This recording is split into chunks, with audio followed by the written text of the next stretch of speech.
Examinemos nossos caminhos e voltemos ao Senhor. Olá, irmãos e amigos, estamos juntos mais uma vez para o nosso café com Deus. Meu nome é Edivaldo José e hoje gostaria de compartilhar mais uma meditação baseada na carta de Paulo aos Gálatas, capítulo 2, versos 9 e 10. Assim diz a palavra do Senhor. Reconhecendo a graça que me fora concedida, Tiago, Pedro e João, tido como colunas, estenderam a mão direita a mim e a Barnabé, em sinal de comunhão. Eles concordaram em que devíamos nos dirigir aos gentios e eles aos circuncisos. Somente pediram que nos lembrássemos dos pobres, o que me esforcei por fazer.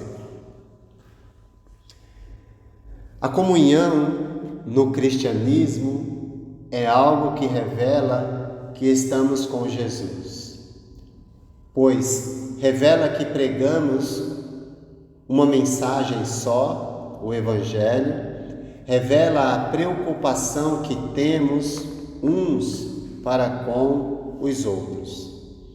A palavra comunhão, na língua grega, é a palavra koinonia e envolve uma associação com o outro, envolvendo amizade, incluindo participação nos seus sentimentos, nas suas experiências e na sua vivência, buscando um relacionamento que envolve propósitos e atividades comuns numa parceria que busca glorificar a um só, Deus. Na carta aos Gálatas, como já vimos, Paulo estava enfrentando alguns legalistas judeus que estavam querendo misturar a graça com a lei de Moisés.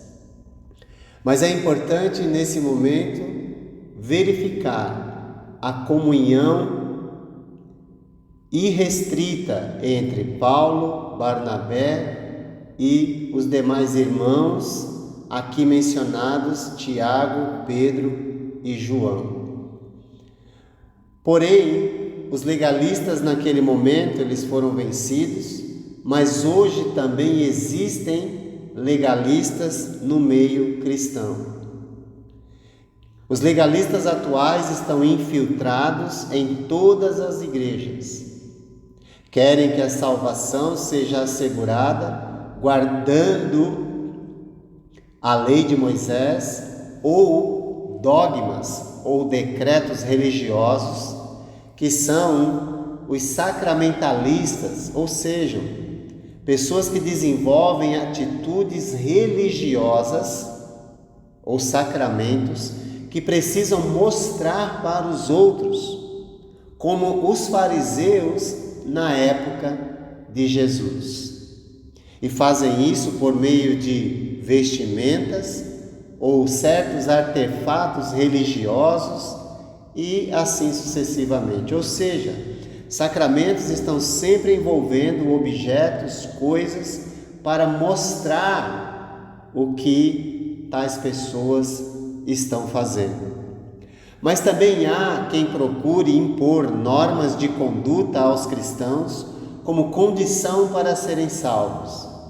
Isso é uma maneira de perverter o Evangelho, pois o Evangelho de Cristo é o poder de Deus para a salvação e para transformar todo aquele que crê. Ou seja, a reta conduta é uma consequência natural da salvação operada pelo Evangelho. E quando compreendemos a natureza deste Evangelho, vivemos em comunhão com Deus e com os irmãos. Observe os três tipos atuais de legalistas. Há os que pregam a salvação pelo traje ou pela roupa, mas o traje ou a maneira de se vestir não salva o cristão. Mas quem é salvo sabe trajar-se, vestir-se adequadamente. Pois a Bíblia, em 1 Timóteo 2,9, declara: da mesma forma, Paulo escrevendo esta carta, quero que as mulheres se vistam modestamente, com decência e discrição.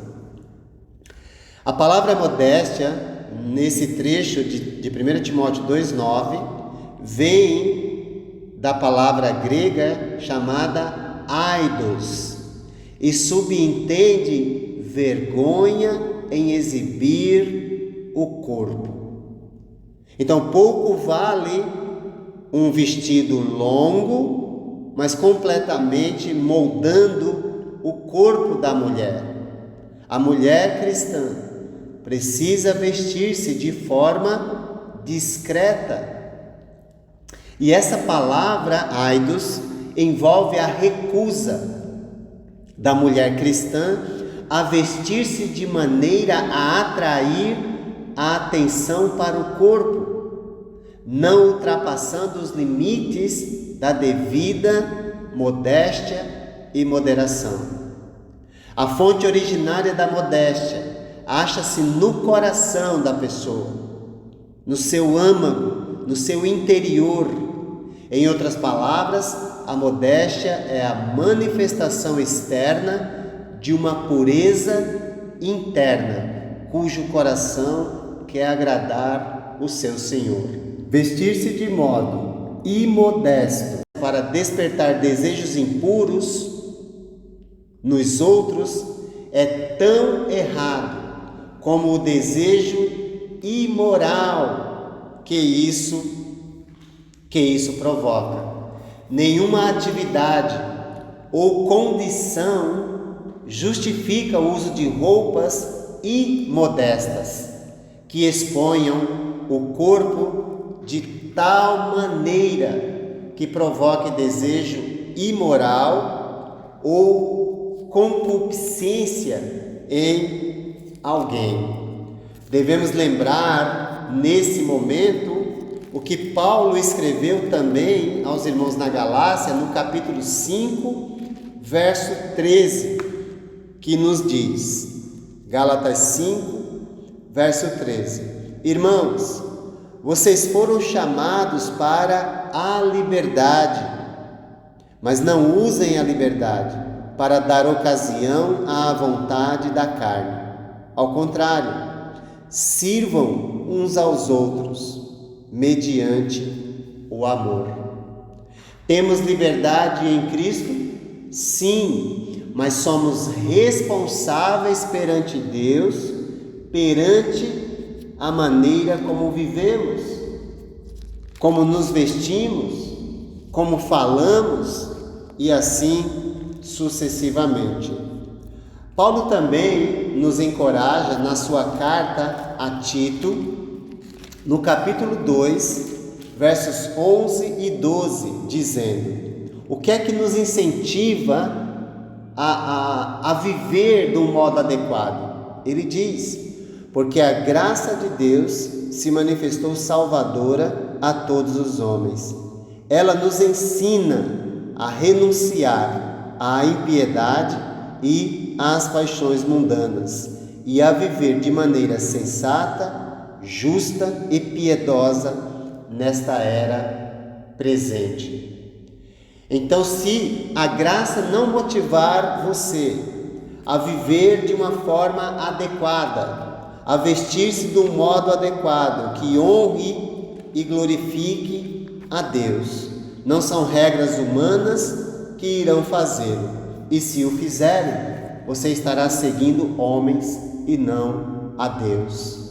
Jesus nos alertou em Mateus 5:28, dizendo: mas eu lhes digo, qualquer que olhar para uma mulher para desejá-la, já cometeu no seu coração, já cometeu adultério com ela no seu coração. Então é importante lembrar que o que nos impulsiona a viver de uma forma que honre e glorifique a Deus é a palavra de Deus, a vontade de Deus. Há os que pregam também a salvação pelas boas obras, mas as boas obras não salvam os cristãos. Todavia, quem é salvo anda na prática de boas obras, conforme Paulo vai nos ensinar na carta aos Efésios, no capítulo 2, versos de 8 a 10, quando ele disse: pois vocês são salvos pela graça, por meio da fé. E isso não vem de vocês, é dom de Deus, não por obras, para que ninguém se glorie, pois somos criação de Deus, realizada em Cristo Jesus, para fazermos boas obras, as quais Deus preparou antes para nós as praticarmos.